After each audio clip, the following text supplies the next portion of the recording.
Hello aspirant, इस series के कुछ फीचर्स के बारे में जान लेते हैं। क्वेश्चंस का डिस्कशन सुबह प्रेफरेबली किया जाता है और आंसर का डिस्कशन लेट इवनिंग में, जिससे कि आपको टाइम मिल सके इन क्वेश्चंस को अटेम्प्ट करने का। इस बीच जिन एस्पिरेंट्स को अपना आंसर फ्री इवेलुएट कराना है तो वो इस ईमेल आईडी पर भेज सकते हैं। ईमेल आईडी है contact.crispcontent@gmail.com।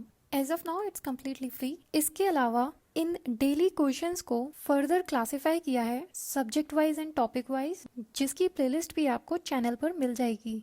इसका फायदा यह होगा, एस्पिरेंट्स का स्टैटिक पोर्शन अभी कंप्लीट नहीं है या फिर उनका कोई पर्टिकुलर टॉपिक ही कंप्लीट है, फॉर एग्जांपल GS1 का आर्ट एंड कल्चर, तो ऐसे एस्पिरेंट डायरेक्ट चैनल पर जाकर GS1 की प्लेलिस्ट खोल सकते हैं और उसमें दिए गए सारे आर्ट एंड कल्चर के क्वेश्चन एंड आंसर के डिस्कशन को देख सकते हैं और साथ में प्रैक्टिस कर सकते हैं। यह उनके लिए भी हेल्पफुल होगा जिन्हें 1 या 2 क्वेश्चन ही प्रैक्टिस करने हैं डेली। बाकी करंट अफेयर बेस्ड क्वेश्चंस तो आप डेली प्रैक्टिस कर ही सकते हैं, क्योंकि उनके लिए mostly current affair based knowledge ही चाहिए होती है। इस तरह आप अपनी art of answer writing skills को बढ़ाने के साथ साथ उन टॉपिक्स को भी लर्न और रिवाइज कर पाते हैं जो आने वाले अपकमिंग एग्जाम के लिए मोस्ट इम्पॉर्टेंट होते हैं। यह इम्पॉर्टेंट इंस्ट्रक्शंस उन एस्पिरेंट्स के लिए जिन्हें अपनी कॉपीज फ्री इवैल्यूएशन के लिए सेंड करनी है। प्लीज़ सबसे पहली बात, एक फाइल में एक ही आंसर को भेजें, वरना जितने आंसर्स होंगे उस पर्टिकुलर फाइल को रिवर्ट बैक करने में उतना ही टाइम लगेगा। अपनी फाइल का फॉर्मेट PDF ही रखें, जिससे कि एनोटेशन मतलब रिमार्क्स लिखने में आसानी हो, और अपने क्वेश्चन और आंसर के अलावा कुछ भी ना लिखें, ना ईमेल आईडी, ना नाम, ना सब्जेक्ट, क्योंकि जितनी क्लियर कॉपी होगी उतना ज़्यादा स्पेस मिलेगा रिमार्क्स लिखने के लिए। नॉर्मल सर्कमस्टांसेस में आपको आपकी कॉपी इवेलुएट होकर 2 से 3 दिन में मिल सकती है, पर कभी कभी कॉपीज़ का फ्लो बहुत ज़्यादा होता है, इसलिए 5 से 7 दिन का भी समय लग सकता है। And sincere apologies to those students जो हिंदी फॉर्मल लैंग्वेज में अपनी कॉपीज़ को इवेलुएट कराना चाहते हैं, और वो स्टूडेंट्स जो अपनी ऑप्शनल सब्जेक्ट्स की कॉपीज़ को इवेलुएट कराना चाहते हैं। फिलहाल यह अभी पॉसिबल नहीं है, may be in near future If it get possible, we will let you know. Lastly, crisp content से कनेक्ट होने के लिए आप टेलीग्राम चैनल को ज्वाइन कर सकते हैं, जिसमें रियल टाइम PDF लिंक्स को शेयर किया जा सकता है, और आप इस वेबसाइट को भी विजिट कर सकते हैं। इसके अपने फीचर्स हैं, फॉर एग्जाम्पल क्वेश्चन को subject wise, topic wise, syllabus wise हर तरह के क्लासिफिकेशन से आप रीड कर पाएंगे। फिलहाल अभी ये ग्रेजुअली अपडेट होती है, फ्यूचर में इसकी स्पीड और तेज हो जाएगी अपडेट होने की।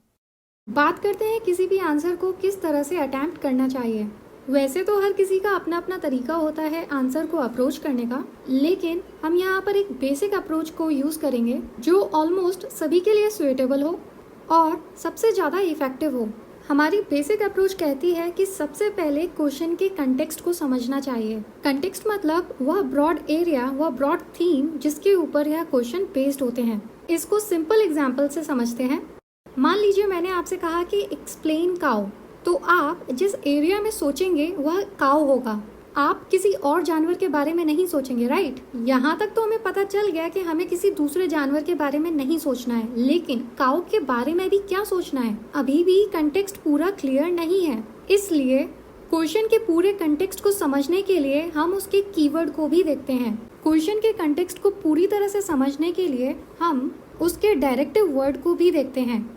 डायरेक्टिव वर्ड्स वो वर्ड्स होते हैं जो उस टॉपिक के अंदर भी किस डायरेक्शन में सोचना है उसके लिए गाइड करते हैं। जैसे कि हमने एग्जाम्पल लिया था एक्सप्लेन काउ, इसके अंदर जो डायरेक्टिव वर्ड है वो है एक्सप्लेन। उसके अकॉर्डिंग हम काउ के बारे में उसके फीचर्स बता सकते हैं कि काउ के 4 पैर होते हैं, एक पूंछ होती है। लेकिन वहीं अगर हमने डायरेक्टिव वर्ड क्रिटिकली एनालाइज लगा दिया तो हम सेम टॉपिक काउ के बारे में ही डिफरेंट डायरेक्शन में सोचेंगे, मतलब काउ के एडवांटेजेस या डिसएडवांटेजेस। और इस तरह से आपने देखा कि एक ही थीम होने के बावजूद 2 डिफरेंट डायरेक्शन से हमने सोचा, और इस तरह से आप क्वेश्चन के पूरे कंटेक्स्ट को समझ पाते हैं। एक बार कंटेक्स्ट को समझ लिया, फिर हम अपने नेक्स्ट स्टेप पर आते हैं, जो है कंटेंट को गैदर करना। क्वेश्चन की अंडरस्टैंडिंग के बाद जो भी रिलेटेड मैटर हमें मिलता है उसे हम गैदर करने की कोशिश करते हैं। कोई भी रिलेटेड एग्जाम्पल, डेफिनेशन, स्टैट्स या फिगर्स, उन्हें हम या तो अपने दिमाग में रखने की कोशिश करेंगे या फिर उनके रफ पॉइंट्स बनाकर रफ पेज पे लिख देंगे।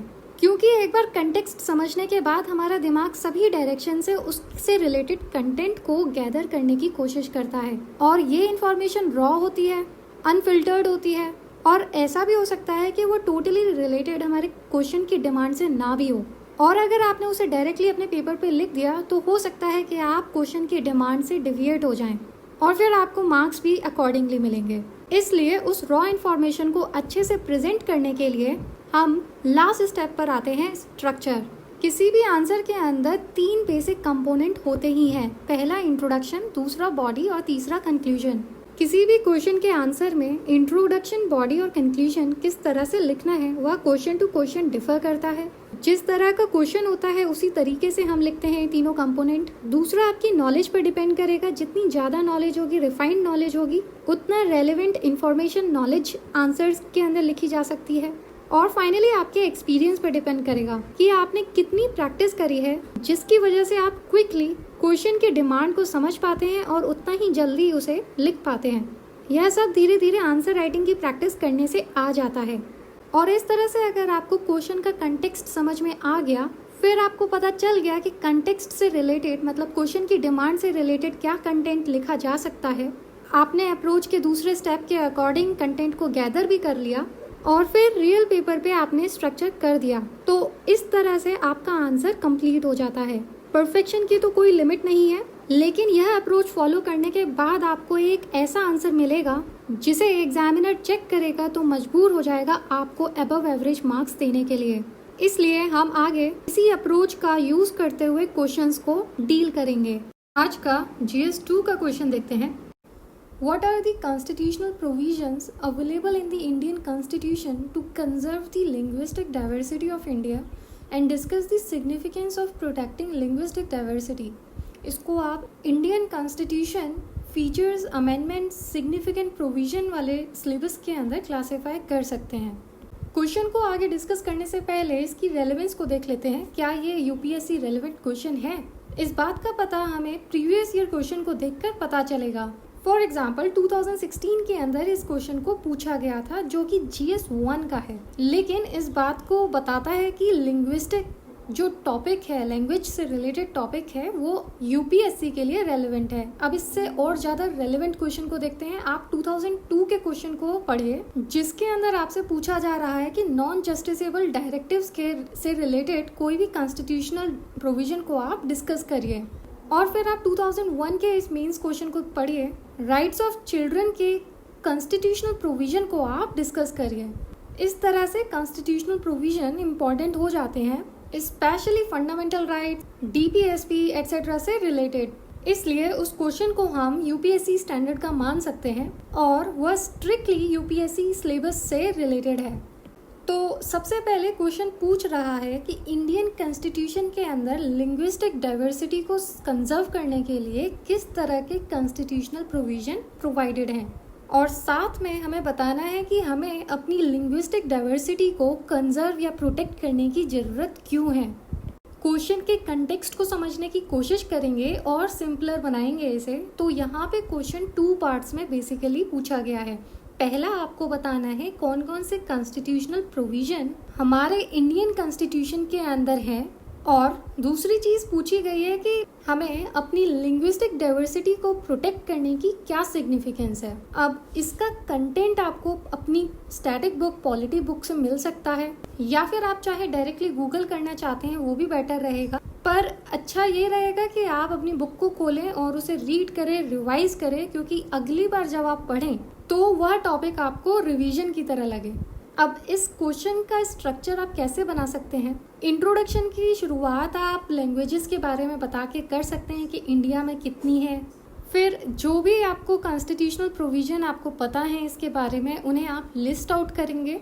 यह क्वेश्चन की हाफ बॉडी होगी। दूसरी बॉडी के अंदर आपको याद से इसकी सिग्निफिकेंस भी बतानी है, एंड देन आप क्वेश्चन को 4-5 लाइन के अंदर कंक्लूड कर देंगे। इस आंसर को आप खुद अटेम्प्ट करने की कोशिश करिए, यह आपके लिए हेल्पफुल रहेगा। आज का GS 3 का क्वेश्चन देखते हैं। Data localisation as envisaged by the personal data protection PDP bill 2019 has both associated advantages and concerns. Examine. इस क्वेश्चन को आप science and technology developments and their application and effects in everyday life के अंदर classify कर सकते हैं। यह आप एक तरह का लूज क्लासिफिकेशन मान सकते हैं। क्वेश्चन बेसिकली पूछ रहा है कि पीडीपी बिल के अंदर डेटा लोकलाइजेशन की जो बात की गई है उससे एसोसिएटेड एडवांटेजेस भी हैं और कंसर्न्स भी हैं, उन्हें आप एग्जामिन करिए। इस क्वेश्चन की रेलेवेंस को भी चेक कर लेते हैं कि ये यूपीएससी स्टैंडर्ड का है या नहीं। 2015 के अंदर भी इसी तरीके का मेंस का क्वेश्चन पूछा गया था। Discuss the advantage and security implication of cloud hosting of servers विज़ in house machine based hosting for government businesses. इस क्वेश्चन को जानकर आपको पता लग रहा होगा कि इस तरह के क्वेश्चन एग्जाम में पूछे जा सकते हैं, इसलिए इन्हें अटेम्प्ट करने की कोशिश करिए जिससे कि आने वाले एग्जाम में आपको इसका डायरेक्ट फ़ायदा मिले। क्वेश्चन के कंटेक्स्ट को समझने की कोशिश करेंगे। यहाँ पर जो ब्रॉड थीम है वह डेटा लोकलाइजेशन के बारे में है। कैंडिडेट्स इस बात का ध्यान रखेंगे पीडीपी बिल के बारे में बात हो रही है लेकिन ब्रॉड थीम डेटा लोकलाइजेशन है। इस तरह से वह पीडीपी बिल के बारे में ही नहीं लिखेंगे बल्कि अपना मेन फोकस डेटा लोकलाइजेशन पे रखेंगे और इसी थीम से रिलेटेड इसके एडवांटेजेस क्या हैं और कंसर्न्स क्या हैं।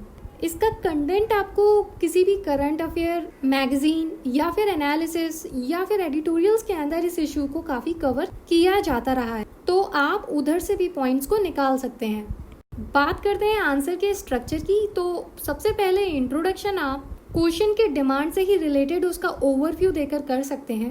फिर आप डेटा लोकलाइजेशन के कुछ फीचर्स बताना चाहते हैं तो वह बता सकते हैं ब्रीफ मैनर में, क्योंकि जो चीज़ हम ज़्यादा एलोबरेटली और ज़्यादा व्यू पॉइंट से बताएंगे वो है डेटा लोकलाइजेशन के एडवांटेजेस और कंसर्न्स। इन्हें बताने के बाद आप आंसर को कंक्लूड कर सकते हैं। आप चाहे तो वे फॉरवर्ड दे सकते हैं शॉर्ट में, क्योंकि आपको अपनी वर्ड लिमिट का ध्यान रखना है, तो आप उसी अकॉर्डिंग आंसर के अंदर कंटेंट को लिखेंगे। इतना डिस्कस करने के बाद आप इस क्वेश्चन को इजीली अटेम्प्ट कर सकते हैं। एटलीस्ट कोशिश तो करनी चाहिए, यह आपके लिए ही बेनिफिशियल है। इस क्वेश्चन के आंसर के हिंट्स हम बाद में डिस्कस करेंगे। फाइनली बात करते हैं कि ऐसा कौन सा एक्स फैक्टर होता है ऐसे कैंडिडेट के बीच जिसकी नॉलेज टॉपर की नॉलेज के इक्वली होती है पर फिर भी उसे टॉपर से कम मार्क्स मिलते हैं। ऑलमोस्ट किसी भी टॉपर की कॉपी अगर आप उठाएंगे तो उसके अंदर कुछ चीज़ें कॉमन दिखाई पड़ेंगी। पहला, जितना भी पॉसिबल हो उतना ये पॉइंट में बनाकर आंसर देते हैं, कीवर्ड्स के नीचे अंडरलाइन करते हैं जिससे कि एग्जामिनर की अटेंशन डायरेक्टली उन कीवर्ड्स पे जाए। तीसरा, आंसर के अंदर विजिबिलिटी बनी रहे उसके लिए शॉर्ट पैराग्राफ्स बनाते हैं 5 to 6 लाइन्स के। डिपेंड्स ऑन इंडिविजुअल हैंडराइटिंग, जितना पॉसिबल हो वहाँ पे फ्लो चार्ट्स, डायग्राम, मैप लगाने की कोशिश करते हैं और इस तरह से एक एक्स फैक्टर आंसर के अंदर आ जाता है और उनकी कॉपी दूसरों की कॉपी से अलग दिखाई पड़ती है। आप भी इन बातों का ध्यान रखिए, डेली आंसर राइटिंग करते रहिए जिससे कि ये सारी चीज़ें आपकी आदत में आ जाए। इतना ही इस वीडियो में। Keep writing, all the best, see you in the next video.